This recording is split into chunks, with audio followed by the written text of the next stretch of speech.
Hello everyone, today we have new video review, and as you can see, this time we are going to talk about new issue of the White Dwarf magazine. So it's issue number 47.7, and this time we get some free bonuses inside, that's why it comes in such large envelope. And of course we have a commercial sample here, so it means you'll get exactly the same stuff as what you'll see in this video review. So it will be interesting to check what is actually included, because I can see we have cards, we have also stickers, we have the magazine, obviously, we have the rules, and a lot of stuff in one issue, and it should be already available, so that's why I decided to take a closer look. And first of all, I will have to open it with a knife, because here it is closed with a tape. So let's cut it through. Frankly speaking, I wish they would release more of such packages, because as you remember, previous releases were not including anything and they were just coming as a simple magazines, and it's always cool to get something extra. So first of all, I will show you the cards, because we have here all the special cards for the units. So here is the first one. As you can see, they are color printed, they're punch cards, so basically you just press on them and you have these cards ready. I can see also we have the abilities cards here, so I'll bring it closer so that you can see what I'm talking about. And this is the unit card which we have on the table. So everything looks nice, and it's always good to get it printed properly so you don't have to write it by yourself. We also have the battle tactics and some common points depicted here as well. So here you can take a closer look at this. So there are 8 of them in total. But that's not all. As you remember, we also have the stickers, and here we have quite an interesting stuff. I can see that there is some promotion code for the game, which will unlock you a weapon skin for the Warhammer 40k Chaos Gate Demon Hunters. It's available on Steam and Epic Games, but I will show you the stickers.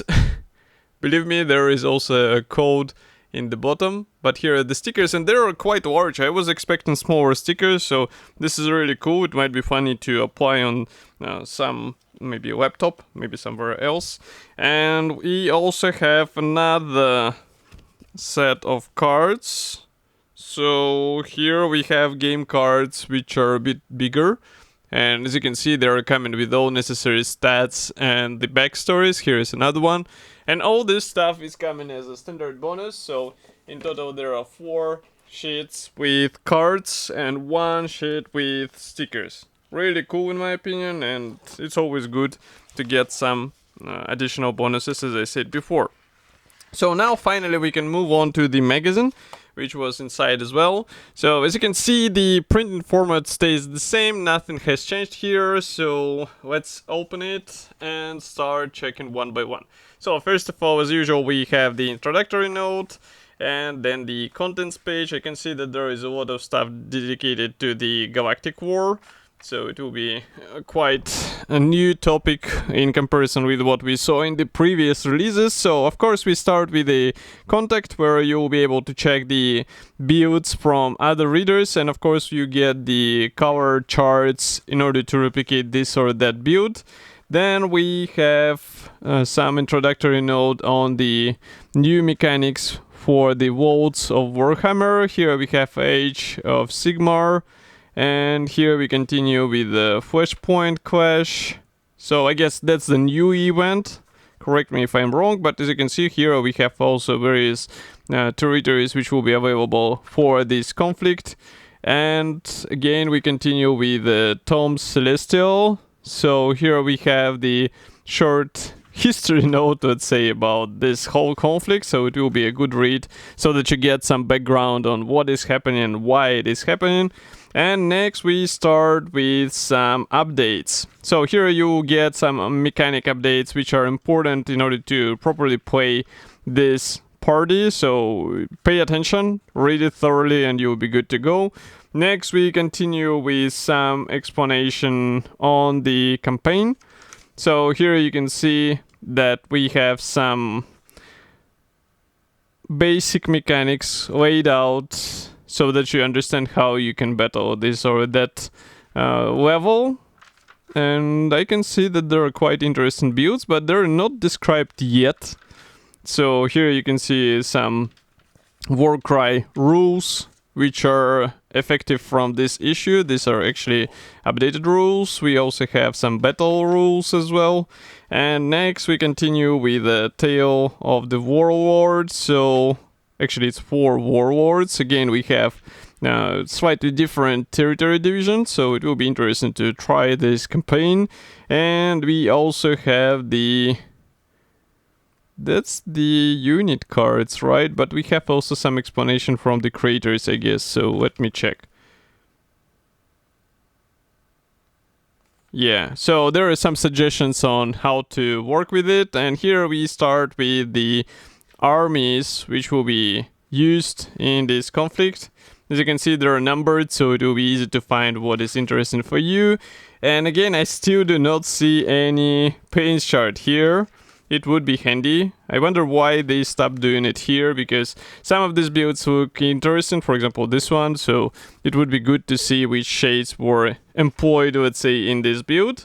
But we are already on the page 68 and still no detailed paint schemes. But finally we move to the W40K, and here it will be a bit more interesting because we start with the World Eaters.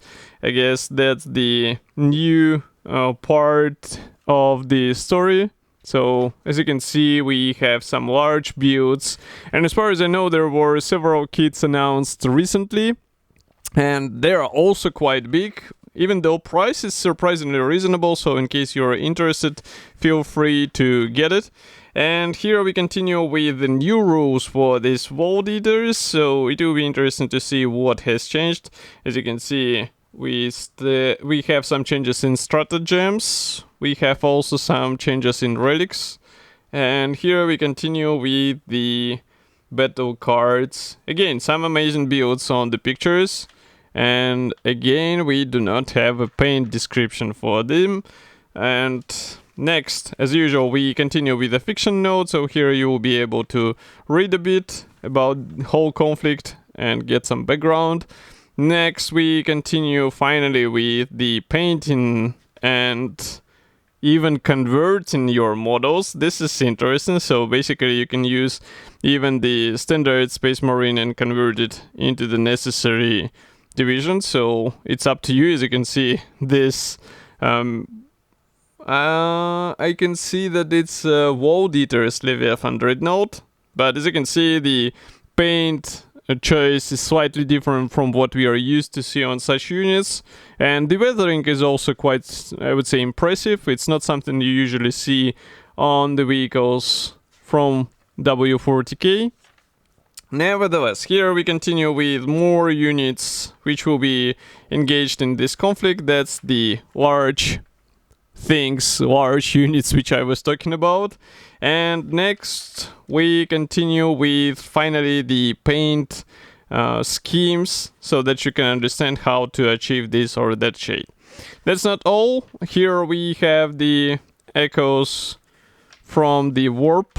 So this is a more of a, again, background note, new rules for the Warhammer, the Horus Heresy. So this is already a different game. And frankly speaking, I haven't encountered it, even though it looks like based on the standard Warhammer. Of course, we also have the Necromunda here, even though there are not that many pages dedicated to it. Obviously, it is not the main subject of this magazine. And I wonder if somebody is actually building these ones.